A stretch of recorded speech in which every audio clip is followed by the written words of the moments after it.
हमारे साथ मसूद खान साहब मौजूद हैं, चेयरमैन हैं पाकिस्तान ऑटो एसोसिएशन के। Sir thank you so much for joining us. सबसे पहला सवाल तो आपसे ये करूंगा कि 100 अरब रुपए की ये सब्सिडी वाकई के आवाम तक पहुंचेगी या फिर ये साबका पॉलिसियों की तरह आपको उस तरह से इम्प्लीमेंट होती हुई नजर नहीं आ रही?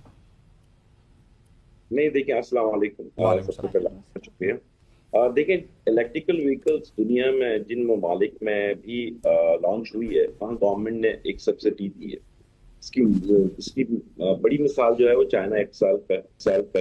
चाइना के अंदर भी अगर आप इलेक्ट्रिकल व्हीकल्स पे जाएंगे तो वहाँ पे रजिस्ट्रेशन, उसकी जो प्राइसेस थी, उसमें उन्होंने कंज्यूमर को गवर्नमेंट ने वहां की डिस्काउंट दिया। इसी तरह गवर्नमेंट जब देखें, एक न्यू इनोवेशन है, न्यू टेक्नोलॉजी है, इसकी अडॉप्शन तभी होगी जब फुल सपोर्ट होती है। तो गवर्नमेंट जो ये पॉलिसी ला रही है इलेक्ट्रिकल व्हीकल्स पे, स्पेशली टू व्हीलर्स की बात हो रही है, तो टू व्हीलर्स के लिए तो कंज्यूमर को एंड तक अगर वो सपोर्ट नहीं मिलेगी तो कंज्यूमर के लिए ये फिजिबिलिटी नहीं बनती, क्योंकि इस वक्त भी अगर इलेक्ट्रिकल मोटरसाइकिल देख लें तो प्राइसेस बड़ी हायर साइड्स पे। दूसरी जो इंफ्रास्ट्रक्चर है पाकिस्तान में, वो भी अभी इतना पायदार नहीं है इलेक्ट्रिकल व्हीकल्स के लिए, तो चैलेंजेस बहुत है। तो ऐसी सूरत हाल में गवर्नमेंट अगर सब्सिडी देती है सिंसियरिटी के साथ, डेफिनेटली ट्रांसफॉर्म होगा एंड कस्टमर पे, तो एंड कस्टमर की वजह से शायद पेनिट्रेट हम कर पाए इस मार्केट में। बिल्कुल। लेकिन सर ये बताएं कि अब जिस तरह से हमने भी इब्तिदा में बात की ना कि 1,16,000 इलेक्ट्रिक बाइक्स भी तैयार किए जा रहे हैं, तो क्या आप समझते हैं कि इतनी तकनीकी सलाहियत और इतनी सनती सलाहियत है हमारे मुल्क में कि इस तरह से ये तैयार हो जाएंगे और फिर प्रोवाइड किए जाएंगे? देखें, दुनिया में दो बड़ी टेक्नोलॉजीज ने लास्ट 15 ईयर्स में रिवोल्यूशन ले हुई। एक है इलेक्ट्रिकल व्हीकल और दूसरी है हाइब्रिड। हाइब्रिड जो है वो जापानीज, यूरोपियन, उन्होंने ज्यादा अडॉप्ट किया तेजी के साथ, और इलेक्ट्रिकल व्हीकल्स में चाइना और अमेरिका ने बड़ा लीड दिया। और पिछले 15 साल में देखते हैं कि इलेक्ट्रिकल व्हीकल्स में चाइना ने बड़ा पेनिट्रेट कर लिया पाकिस्तान दुनिया में, चाहे वो टू व्हीलर्स हो या फोर व्हीलर्स हो।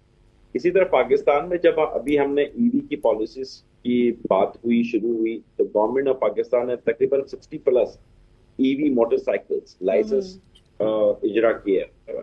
तो इसका मतलब है कि 60 डिफरेंट मोटरसाइकिल मैन्युफैक्चरर्स पाकिस्तान में असेंबल करेंगे और अपनी ये गाड़ी पाकिस्तान में पाकिस्तानी कंज्यूमर के लिए देंगे।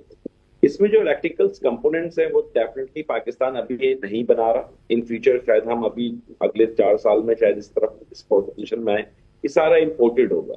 इंपोर्टेड, इसमें जो दो बेसिक इलेक्ट्रिकल व्हीकल्स में, एक इलेक्ट्रिकल बैटरी और उसका कंट्रोल पैनल है, तो ये अभी हम इंपोर्ट ही करेंगे। तो क्वालिटी ऑफ प्रोडक्ट पे कोई किसी का शुबा नहीं होना चाहिए। ये इंटरनेशनली रिनोन कंपनी से ये लोग लेंगे, पाकिस्तान में असेंबल करेंगे, तो इसकी वर्थ है। और मशहूर साहब, अभी तो हम बाइक्स की बात करें, लेकिन हम फोर व्हील की तरफ या फिर गाड़ियों की तरफ कब तक शिफ्ट होंगे और उनको भी यहाँ पे असेंबल करना स्टार्ट करेंगे? ठीक है, हम बाहर से इंपोर्ट करेंगे तमाम तर पार्ट्स, लेकिन हमें उस तरफ भी तो जाना चाहिए।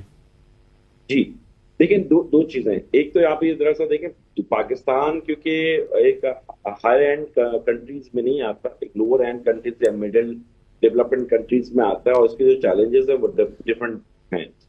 जहां तक फोर व्हीलर्स की ताल्लुक है, तो फोर व्हीलर के ताल्लुक में अभी पाकिस्तान की इकोनॉमी, पाकिस्तान की कंज्यूमर की परचेजिंग पावर इतनी नहीं है कि हम कहें कि हम ट्रांसफॉर्म कर पाएंगे फोर व्हीलर्स में। हाँ, जो सेगमेंट्स पब्लिकली हम कर सकते हैं पाकिस्तान में, तो वही दो बड़े सेगमेंट है, एक टू व्हीलर्स और पब्लिक ट्रांसपोर्ट। अगर हम इसमें अगले 5 साल में कोई परफॉर्म कर पाएंगे तो ठीक है, इलेक्ट्रिकल व्हीकल्स की फोर व्हीलर में कोई गुंजाइश बनेगी। इसकी वजह यह है कि इलेक्ट्रिकल व्हीकल्स की जो इस वक्त फोर व्हीलर की प्राइसेस हैं वो बड़ी हायर साइड में, और पाकिस्तान में जो फोर व्हीलर का मार्केट साइज है ना, वो ऑलरेडी बड़ा श्रिंक है। हम देखते हैं कि जो हमारा बेस्ट ईयर है पाकिस्तान में ऑटोमोबाइल्स मैन्युफैक्चरिंग इंडस्ट्री का, वो 2017-18 जिसमें हमने 2 लाख क्रॉस किया, हमने 22-23 जिसमें हमने 2 लाख क्रॉस किया।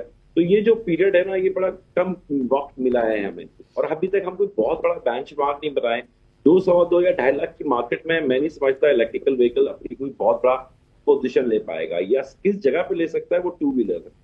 टू व्हीलर्स में मैंने आपको बता दी कि पाकिस्तान की 2+ मिलियन की वॉल्यूम है, तो इस वॉल्यूम में आप थोड़ी बहुत अपनी जगह लाख, 2 लाख, 2.5 लाख, 3 लाख की अगर बनाने में कामयाब होते तो ये भी बड़ी अचीवमेंट होगी। मगर जैसे मैंने कहा कि आपको जो कि दो बड़े कंपोनेंट्स हैं मोटरसाइकिल में या किसी भी इलेक्ट्रिकल व्हीकल्स में, वो उसकी बैटरी है और उसका कंट्रोल पैनल है।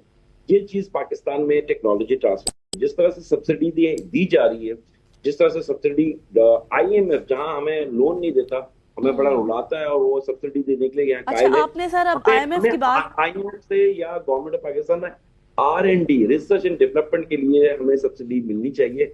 जब तक आप अपनी पाकिस्तान की इकोनॉमी में रिसर्च एंड डेवलपमेंट में इन्वेस्टमेंट नहीं करेंगे, तो आप अपनी टेक्नोलॉजी को इनोवेट नहीं कर पाएंगे, आप बाहर से ही खरीदते रहेंगे। बिल्कुल आप ठीक कह रहे हैं, लेकिन अब IMF की बात आपने भी की है। मुझे ये बताइए, जो अब ये जो सब्सिडी मिली है, क्या अब ये शराइत के बगैर ही है या इसमें भी कुछ इस्लाहात हैं? जैसे बहुत सारी चीजें पसे पर्दा है, उनको पर्दे में रहने दीजिए। अच्छा, सरे मैं हम तो कहते हैं सरे दीवार लिख दीजिए ताकि सबको पता चल जाए। अच्छा मशहूर साहब, मुझे ये बताइएगा कि अगर पाकिस्तान में गाड़ियों के कॉन्सेप्ट की बात की जाए तो गाड़ी को एज ए एसेट ही तस्वुर किया जाता है। सो इलेक्ट्रिक गाड़ियों की बैटरी डेप्रिसिएशन के हवाले से बताइएगा किस तरह की होगी। और फिर अगर पाकिस्तान के हालिया माहौल की बात की जाए तो सर यहाँ पे आप इलेक्ट्रिसिटी अपने घरों में अफोर्ड नहीं कर सकते, सो किस तरह से वो कंपैरेटिव मार्केट हम बना सकते हैं इलेक्ट्रिसिटी EV व्हीकल्स की? देखिए, पाकिस्तान में मैंने कहा ना, चैलेंजेस बहुत है, क्योंकि हम एक डेवलप कंट्री तो है ही नहीं, अंडर डेवलप कंट्री में हमारा शुमार होता है और हमारे इंटरनल बहुत सारे चैलेंजेस हैं। उसमें सबसे बड़ा एक चैलेंज तो आपके पास इंफ्रास्ट्रक्चर का है, इलेक्ट्रिकल व्हीकल्स की। इसलिए मैंने 4 व्हीलर के लिए बड़ा चैलेंजिंग ये कहा है कि जो बेसिक इंफ्रास्ट्रक्चर वो अभी हमारे पास मौजूद नहीं है। ऐसी सूरत हाल में आपके पास इंफ्रास्ट्रक्चर में जाहिर इलेक्ट्रिसिटी भी आएगी और रोड नेटवर्क भी आएगा। जो शहर मेगा सिटीज हैं उनमें भी आप देखें तो कुछ शहर ऐसे नहीं जिनकी सड़कें बड़ी अच्छी, बस कुछ शहर में तो आपकी सड़कें ना होने के बराबर है। ऐसी सूरत हाल में इलेक्ट्रिकल व्हीकल्स का रोड पे चलना जरा सा मुश्किल होता है, क्योंकि सेंसिटिव है, इसमें सेंसर्स बड़े लगे हुए हैं, इसमें इलेक्ट्रॉनिक्स कंपोनेंट्स बड़े लगे हुए हैं। उनको मेंटेन करना, उनकी जाहिर है वो रिप्लेसमेंट नहीं होती, वो तो आप चेंज कर देते हैं ना, यानी कि रिपेयर नहीं होता, वो रिप्लेस हो जाता है। तो ये एक चैलेंज आएगा कंज्यूमर एंड पे। तो इसमें भी हमें गवर्नमेंट को जाहिर है फोकस करना पड़ेगा कि अपना इंफ्रास्ट्रक्चर को डेवलप करे। जब तक इसको सिंसियर, इसलिए हमने 2 सेगमेंट की बात की है। पब्लिक ट्रांसपोर्ट जिसमें एक सिलेक्टेड वॉल्यूम है, एक सिलेक्टेड नेटवर्क होता है, एक रूट जिसपे आपको पता है कि इसी रूट पे चलनी है, उसको आप डेवलप कर सकते हैं इमीडिएटली और उस पर ज्यादा फोकस करना चाहिए पब्लिक ट्रांसपोर्ट पे। और दूसरा है कि 2 व्हीलर्स और 3 व्हीलर्स एरिया। साथ साथ हमें ये देखना चाहिए कि पाकिस्तान, देखें, अल्टीमेटली पाकिस्तान का जो एक्सपोर्ट है वो इतना बड़ा नहीं है जिसके मुकाबले में हम इंपोर्ट देखते हैं। तो ये हमारा जो ट्रेड डेफिसिट है ना, ये बढ़ जाता है। हमें ये देखना है, जो मैंने अभी आपसे कहा था, R&D करें, रिसर्च एंड डेवलपमेंट करें। इसका मीन्स है कि अपने फॉरेन रिजर्व को सेव भी करें। ये नहीं है कि हमें सब्सिडी मिल रही है या हमें अपना लोन लिया हुआ है, उसी लोन में आप सब्सिडी ले रहे हैं, अब आपकी अपनी अर्निंग नहीं जनरेट होगी। हमें जो फोकस करना चाहिए कि हमने अपनी अर्निंग करनी है ताकि हम फॉरेन रिजर्व को बढ़ा सकें। ये तो हाथ से निकल जाएगा फॉरेन रिजर्व, ये जितना हम देख रहे हैं, जब तक हमारी एक्सपोर्ट नहीं बढ़ेगी उसमें ये हमारे लिए ये चैलेंज रहेगा। ये इकोनॉमिकल चैलेंज है, इंफ्रास्ट्रक्चर चैलेंज है, इलेक्ट्रिसिटी आपने कहा, बिल्कुल सही कह रहे हैं आप। लेकिन सर बहुत सारे सवालात थे अभी भी आपसे करने वाले, चूंकि वक्त की कमी थी आपसे नहीं हो सके। आपने ये तो नहीं बताया कि इस्लाहात मजीद क्या होंगी, लेकिन मुझे ये भी पूछना था कि क्या अब ये जो पॉलिसी है सिर्फ रिक्शे तक, बाइक्स तक ही महदूद रहेगी या आगे हम बसेस पर भी देखेंगे? लेकिन खैर, इस पर हम मजीद इन डिटेल सेगमेंट पर भी आपसे बात करेंगे। Thank you for time.